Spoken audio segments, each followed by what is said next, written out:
Hello everyone, welcomes to all of you on my YouTube channel Manjeet science classes. So आज हम discuss करेंगे stereo and space isomerism के बारे में। Last video के अंदर हमने डिस्कस किया है about position isomerism, it means that structural isomerism. So stereo isomerism क्या है? वो कंपाउंड्स एंड वो सब्सटेंसेस जिनके मोलिकुलर फॉर्मूला सेम होता है और जिनके स्ट्रक्चर भी सेम होती है। जैसे हमने स्ट्रक्चरल आइसोमेरिज्म में क्या बोला था, the substances having molecular formula is same but difference in structure. But यहाँ पे स्टीरियो आइसोमेरिज्म के अंदर मोलिकुलर फॉर्मूला भी सेम होगा, स्ट्रक्चर भी सेम होगी। तो डिफरेंस किस चीज़ में आएगा? डिफरेंस आएगा उनकी एटम्स की अरेंजमेंट में। जब उसको हम स्पेस के अंदर ऑब्जर्व करते हैं, 3D के अंदर कोई भी जो मॉलिक्यूल है उसको अगर हम देखते हैं, देन हमें जो उस कंपाउंड की जो स्ट्रक्चर है वो थोड़ा सा अलग लगेगी। मीन्स जो नंबर ऑफ एटम्स उसके साथ ज्वाइन है उनकी पोजीशन में वेरिएशन आ जाता है, पोजीशन चेंज हो जाती है। ये होता है स्टीरियो आइसोमेरिज्म। बेसिकली हमारे पास दो टाइप के स्टीरियो आइसोमेरिज्म होते हैं। First is geometrical isomerism and second is optical isomerism. So first of all geometrical isomerism हमारे पास दो टाइप के हैं, cis isomerism and trans isomerism. Basically cis जैसे हम सिस्टर बोलते हैं ना, सिस, तो वही सेम आइसोमेरिज्म है। अब यहाँ पे हमें ध्यान क्या रखना होता है कि यहाँ पे जो लिगेंड्स है या फिर जो भी एटम्स हैं जो अटैच हैं सेंट्रल मेटल एटम से, जिनके बीच में आप देख रहे हो, ऑब्जर्व कर रहे हो, वो हमारे 90 डिग्री पे होंगे। और ट्रांस के अंदर वो हमारे जो एटम्स है, जिन दो एटम्स के पोजीशन को आप बेसिकली रिलेटिव लेके चल रहे हो, वो दोनों एटम्स आपके 180 डिग्री पे होंगे। क्लियर? फॉर एग्जाम्पल हम कंसिडर करते हैं, ये हमने कोऑर्डिनेशन नंबर 4 के लिए लिया है, coordination number 4, because geometrical isomerism आप coordination number 4 and coordination number 6 दोनों के अंदर देख सकते हो। Means tetra geometry and octahedral geometry. Tetrahedral geometry show नहीं करती ज्योमेट्रिकल आइसोमेरिज्म। क्यों शो नहीं करती अभी बताती हूँ। अब देखो हमारे पास है platinum. Platinum central metal atom है। प्लैटिनम के साथ 4 लिगेंड जुड़े हुए हैं, 2 NH3 एंड 2 Cl2। और मैंने क्या बोला है कि जो ये ज्योमेट्री है ये हमारी स्केयर प्लेनर है, स्केयर प्लेनर ज्योमेट्री है। और स्केयर प्लेनर ज्योमेट्री में आपको पता होगा कि जो भी हमारे लिगेंड्स है वो एक स्केयर की तरह ही जुड़े होते हैं। जैसे स्केयर की हमारी जो पोजीशन है, 4 कॉर्नर्स है, वहीं पे जुड़े होते हैं।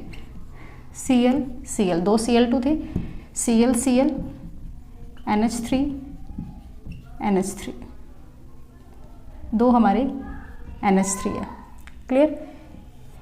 सो यहाँ पे अगर आप देखते हो जो Cl और Cl है ये दोनों एक साइड में ही है, सिस्टर्स दोनों ही एक साइड में हैं। और स्केयर प्लेनर के अंदर जितने भी ये एलिमेंट्स हैं इन सब के बीच में जो एंगल है वो 90 डिग्री है। जैसे इन दोनों के बीच में अगर एंगल देखें तो 90 डिग्री है, इन दोनों के बीच में देखें तो 90 डिग्री है। जो एडजेसेंट एटम्स हैं उनके बीच में जो एंगल है वो 90 डिग्री है। अगर Cl दोनों एक साइड है, NH3 दोनों एक साइड है, मतलब दोनों के बीच में जो एंगल है वो 90 डिग्री का है, देन ये हमारी है सिस आइसोमर। अगर पोजीशन को हम चेंज कर दें, लाइक प्लैटिनम, एक क्लोरीन यहाँ पे और दूसरा क्लोरीन यहाँ पे, एक NH3 यहाँ पे और दूसरा NH3 यहाँ पे, अगर हम ऐसे करते हैं तो इस क्लोरीन और इस क्लोरीन के बीच में जो अब एंगल है वो क्या है? 180 डिग्री। सो जब दो जो रिलेटिव एलिमेंट्स को आप चेक कर रहे हो, उन दोनों एटम्स के बीच में अगर एंगल 180 डिग्री बन रहा है, इट मीन्स दैट वो ट्रांस है, और एंगल अगर 90 बन रहा है, इट मीन्स दैट वो सिस है। और इससे भी ईजिली अगर आपको देखना है तो आपने देखना है कि सेम साइड जब एटम्स होंगे, सेम टाइप के एटम सेम साइड हैं, तो हमारा होगा सिस। और अगर सेम टाइप के जो एलिमेंट है वो डिफरेंट साइड है, अपोजिट है, बेसिकली ये इस साइड है, ये इस साइड है, अपोजिट है एक दूसरे के, तो वो हमारा ट्रांस आइसोमेरिज्म होगा। क्लियर? ये था हमारा स्केयर प्लेनर के अंदर कोऑर्डिनेशन नंबर 4 के अंदर। अगर हम बात करते हैं कोऑर्डिनेशन नंबर 4 का ही हम एक एग्जाम्पल और लेते हैं। बेसिकली ये हमारा एक सेकेंड एग्जाम्पल है। अब ये मैंने यहाँ पे 2 लिखा है और मैंने लिखा है GLY। GLY क्या है? GLY है हमारा ग्लाइसिनेटो। अब अगर आपने कोऑर्डिनेशन नंबर 4 के अंदर इस कॉम्प्लेक्स कंपाउंड का आइसोमेरिज्म बनाना है तो आपको ग्लाइसिनेटो की स्ट्रक्चर पता होनी चाहिए। जो ग्लाइसिनेटो है उसका जो फॉर्मूला है बेसिकली आपको पहले वो पता होना चाहिए। अब देखो ग्लाइसिनेटो का फॉर्मूला क्या होता है,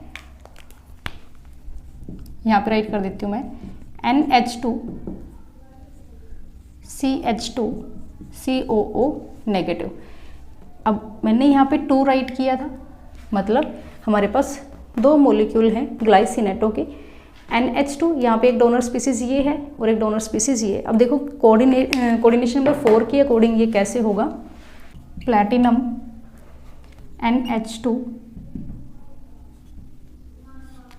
NH2 के साथ जुड़ा हुआ है CH2, then C double bond O negative, O negative है तो ये बॉन्ड बनाएगा इसके साथ।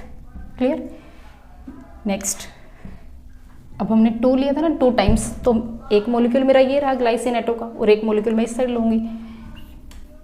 NH2 नाइट्रोजन अपने लोन पेयर को डोनेट किया प्लैटिनम मेटल को और कोऑर्डिनेट बॉन्ड बनाया, देन N के साथ अटैच है CH2 और C के साथ अटैच है C डबल बॉन्ड O और एक ऑक्सीजन और है जिसके ऊपर नेगेटिव चार्ज है, तो वो बॉन्ड बनाएगा प्लैटिनम के साथ। अब यहाँ से चेक करो, अब जो प्लैटिनम हो वो कितने कोऑर्डिनेट बॉन्ड बना रहा है, 4, 1 2 3 4, 4 कोऑर्डिनेट बॉन्ड बना रहा है, मतलब इसका जो कोऑर्डिनेशन नंबर है ये कितना है, 4। अब यहाँ पे जो C डबल बॉन्ड O है, C डबल बॉन्ड O है, NH2 दोनों एक ही साइड में है, इट मीन्स दैट ये 6 आइसोमर है। अगर हम इसका ट्रांस बनाएं तो ट्रांस कैसे बनेगा, प्लैटिनम एक साइड को सेम रखो, दूसरे को उल्टा कर दो, देन हम नीचे शुरू कर देते हैं। NH2 किसके साथ जुड़ा हुआ है, CH2 के साथ, C फर्दर जुड़ा है C डबल बॉन्ड O और ये हमारा जुड़ा है O नेगेटिव के साथ, और नेगेटिव किसके साथ है, ऑक्सीजन के साथ, सॉरी प्लैटिनम मेटल के साथ। क्लियर। सो अब देखो NH2 यहाँ पे और NH2 यहाँ पे, दोनों अपोजिट डायरेक्शन में है। अपोजिट डायरेक्शन में है तो इट मीन्स दैट ये कौन सा आइसोमर है, हमारा ट्रांस आइसोमर। क्लियर। सो ये थी हमारी ज्योमेट्रिकल आइसोमेरिज्म, जिसके अंदर 2 टाइप की कन्फर्मेशन बनती है, cis conformation and trans conformation. Cis conformation के अंदर जो 2 एटम्स की रिस्पेक्टिव पोजीशन आप देख रहे हो, अगर उनके अंदर एंगल 90 डिग्री है, इट मीन्स दैट वो सिस कन्फर्मेशन है। या फिर हम ये बोल रहे हैं कि वो दोनों ही जो एलिमेंट्स है, फिर ग्रुप ऑफ एटम्स है, वो सेम साइड होगा, तो सिस कन्फर्मेशन हो गई। अगर वो दोनों ही अपोजिट डायरेक्शन में होंगे, एक दूसरे से ट्रांस हो गई। क्लियर, मतलब एक दूसरे के एंटी होंगे, देन वो ट्रांस हो गई। क्लियर। और ये था हमारा कोऑर्डिनेशन नंबर 4 के according.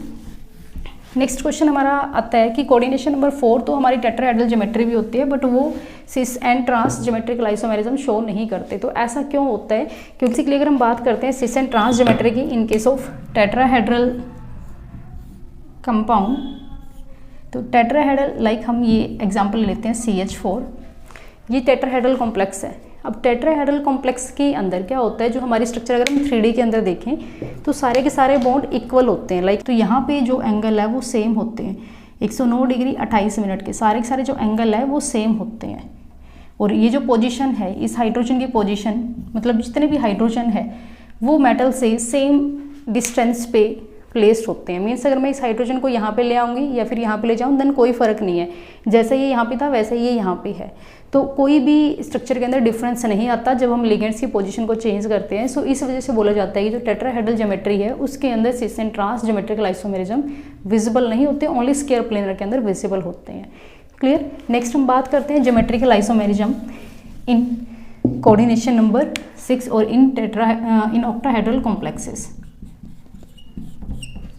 So now coordination number 6। Coordination number 6 के अंदर हमने फर्स्ट लिया है यहाँ पे 2 क्लोरीन है और 2 हमारे EN। EN क्या होता है, EN होता है इथाइलिन डाई अमाइन। अब EN की जो स्ट्रक्चर है वो क्या होगी, फॉर्मूला क्या होगा EN का, इथाइलिन। इथाइलिन मतलब इथ वर्ड आया तो 2 कार्बन होंगे, ethylene diamine. Diamine मतलब 2 नाइट्रोजन, 2 अमाइन ग्रुप। तो ये होता है हमारे पास EN की structure, ethylene diamine. Clear. So check करते हैं कोबाल्ट।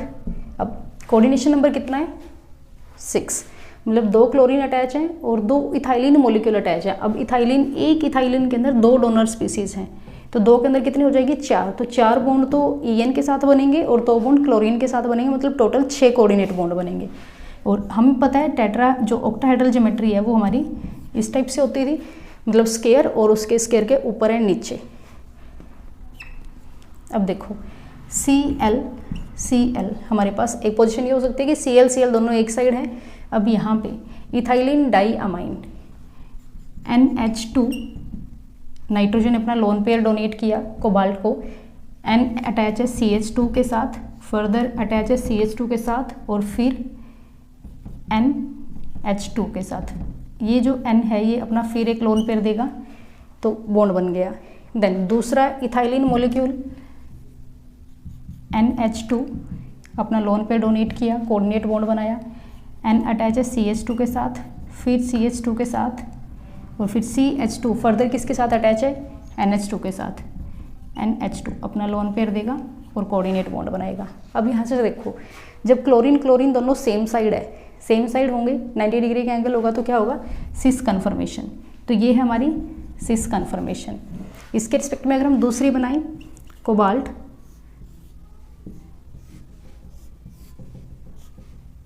एक क्लोरीन यहाँ पे एक क्लोरीन यहाँ पे, दोनों अपोजिट हो गए। तो अब वैसे तो कन्फर्मेशन ट्रांस ही होगी, क्लोरीन अपोजिट है, बट फिर भी हम इनको भी देख लेते हैं।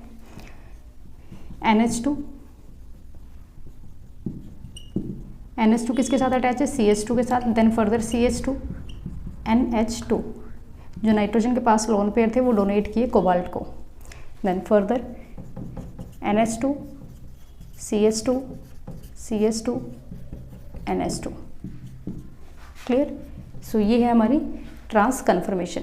इसके अलावा अगर आपको ये फॉर्मूला याद नहीं है और आपको सिर्फ EN दिया हुआ है तो आप इसको ऐसे भी राइट कर सकते हैं, आप इनको ऐसे ही बना के दिखा सकते हैं, कोई गलती नहीं होगी। यहाँ से EN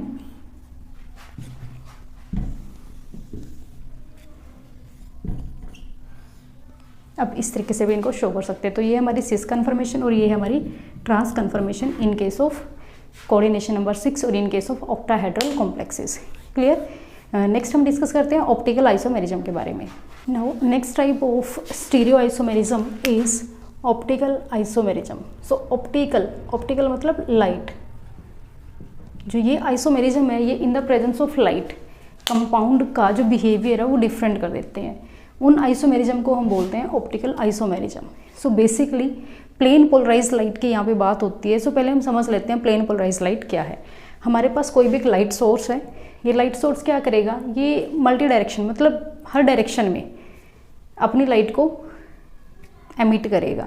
मतलब जो ये हमारे पास लाइट है किसी भी एक प्लेन में नहीं है, ये हर प्लेन में है, अनपोलराइज लाइट है ये। तो इस अनपोलराइज लाइट को हमने किसी स्लिट के थ्रू एक प्रिज्म से निकाला। कौन से प्रिज्म से निकाला, निकोल प्रिज्म से, एक स्पेशल टाइप का प्रिज्म है, उस प्रिज्म से पास किया। जैसे ही अनपोलराइज लाइट को निकोल प्रिज्म से पास किया तो जो लाइट है वो प्लेन पोलराइज्ड होगी, मतलब एक ही प्लेन के अंदर हो गई। और जब इस प्लेन पोलराइज लाइट को हमने किसी भी सब्सटेंस में से पास किया, कोई भी हमारे पास कंपाउंड है उसका सॉल्यूशन है, उसके सॉल्यूशन से पास किया।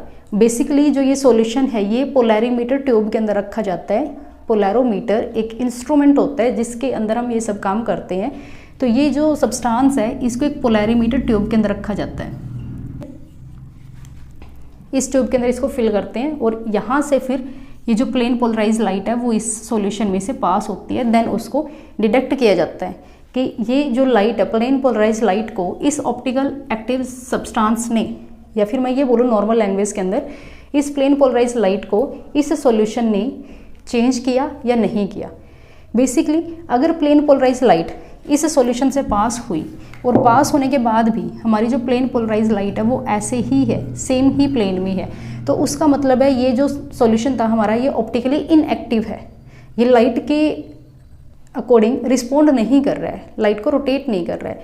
बट अगर इस सब्सटेंस ने, जो ये सब्सटेंस हमने लिया है, इस सब्सटेंस ने प्लेन पोलराइज लाइट को राइट में रोटेट कर दिया, ये पहले ऐसे थी फिर इसको इसने राइट में रोटेट कर दिया। अगर राइट में रोटेट कर दिया तो उसको हम बोलेंगे डेक्स्ट्रो रोटेटरी। कब, जब राइट में रोटेट किया है। और डेक्स्ट्रो के लिए हम डी और प्लस का साइन भी यूज़ करते हैं, जैसे आपने बायोमोलिकुलस चैप्टर पढ़ा होगा तो वहाँ पे प्लस का साइन यूज़ किया हुआ है। सो डेक्स्ट्रो रोटेटरी के लिए ही प्लस के साइन को यूज़ किया जाता है।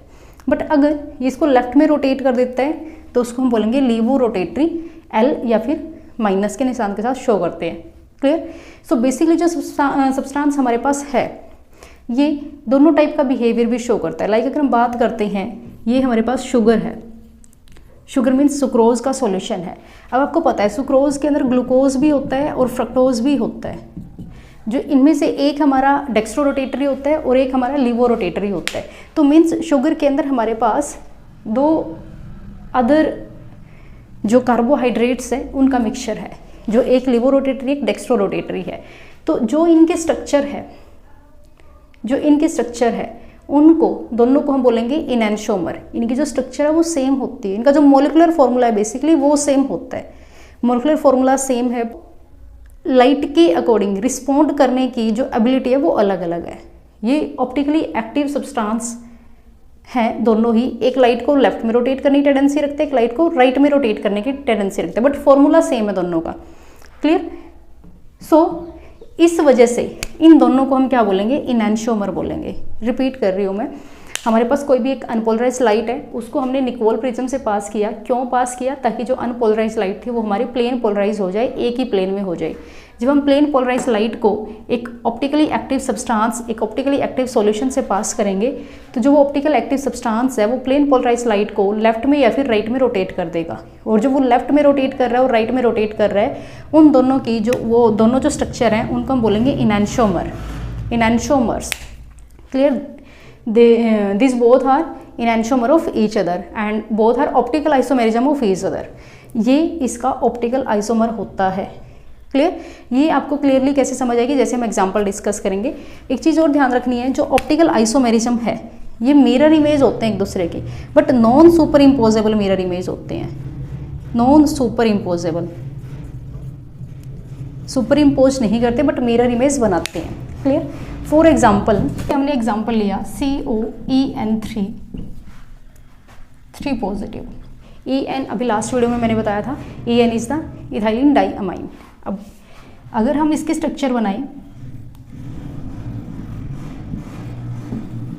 3 positive EN EN EN। Clear. अब अगर हम देखते हैं कि इसको हम एक मिरर के अंदर ऑब्जर्व करें, इस स्ट्रक्चर को हम किसी मिरर में देख रहे हैं, तो मिरर में ये स्ट्रक्चर हमें कैसी दिखेगी? ये वाला पोर्शन है मिरर के अंदर इसी साइड दिखेगा, वो वाला यहाँ पे दिखेगा और वो नीचे वाला यहाँ पे दिखेगा। क्लियर। मीन्स अगर हम ये दोनों स्ट्रक्चर ऐसे देखें मिरर के अंदर तो हमें ये इस तरीके से ही दिखाई देगा, ये मिरर इमेज है एक दूसरे की। बट अगर इस पूरी स्ट्रक्चर को मैं यहाँ से उठा के इसके ऊपर रखूँ तो ये दोनों एक दूसरे को सुपर इम्पोज नहीं करेगी। सुपर इम्पोज का मतलब है कि ये पूरी स्ट्रक्चर को जब यहाँ पे उठा के रखा जाए तो ये छुपा ले इसको। फॉर एग्जाम्पल हमारे जो दोनों हाथ है वो आइडेंटिकल हैं, बिल्कुल सेम है, सिमेट्रिकल है। जैसे हमारे पास ये है, अगर हम यहाँ पे एक मिरर लगाएं, अब मिरर लगाने के बाद अगर हम देखते हैं तो हमारा जो थंब है इसका भी इस साइड है और इसका भी इस साइड है, ये मिरर इमेज है, ये ऐसे ही दिखेगा। ये फिंगर भी मिरर की साइड है, ये फिंगर भी मिरर की साइड है, ये वाली फिंगर मिरर से दूर है तो यहाँ पे फिंगर से मिरर से दूर है। क्लियर। तो ये मिरर इमेज तो है, बट अगर मैं इस वाले हाथ को उठा के यहाँ से यहाँ पे रखना चाहूँ तो आप देख सकते हो ये आइडेंटिकल नहीं है। मीन्स ये वाला थंब और ये वाला थंब दोनों अलग अलग हैं, अलग अलग डायरेक्शन में है, तो ये सुपर इम्पोज नहीं हुआ। बट अगर ये वाली चीज़ हम यहाँ पे देखें तो ये मिरर इमेज है but not super imposable mirror image है। क्लियर। सुपर इम्पोज कब करेगा? जब इसके ऊपर ऐसे हम इसको ऐसे रखेंगे, थंब के ऊपर थंब आ गया और सारी फिंगर्स हमारी ज्वाइन होगी, सिमेट्रिकल है बिल्कुल, तो ये हमारी सुपर इम्पोजेबल मिरर इमेज है। क्लियर। बट अगर इनको हम एज इट इज़ यहाँ से उठा के यहाँ रख दें तो ये हमारी मिरर इमेज नहीं बनी। थंब इस साइड है तो इसका थंब उस साइड है, ये हमारी मिरर इमेज नहीं है। मेरा कहने का मतलब क्या है कि जब हमारी मिरर इमेज बनेगी,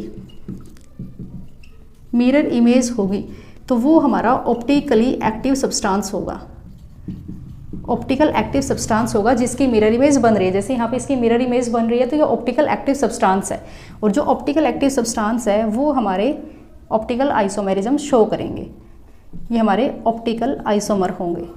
क्लियर। एक चीज़ और ध्यान रखनी है, अगर किसी की मिरर इमेज बन रही है तो डेफिनेटली वो जो मिरर इमेज बना रहे हैं उनकी non super imposable mirror image होगी। मिरर इमेज बन रही है तो वो सुपर इम्पोज नहीं करेंगे।